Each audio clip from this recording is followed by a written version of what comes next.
Hello everyone.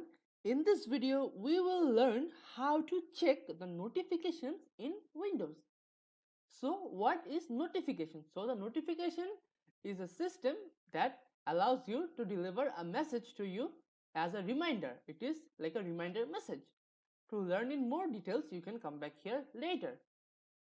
So this is how we are going to implement this video. Now let's get started.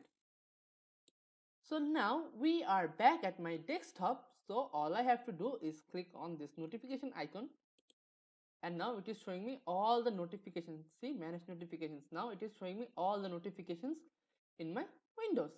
If I want to turn notifications off from any particular software, I can just click on this manage notifications, and then I will have to scroll down, and I can just click on the slider to turn it off.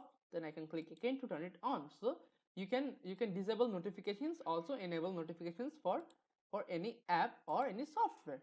So this is what the notification does, how to check the notifications, and how to turn off the notifications for specific apps or programs. Now let's have a look at the summary. So in this video, we have covered how to check, enable and disable notifications for particular apps, programs in Windows. Thank you for watching.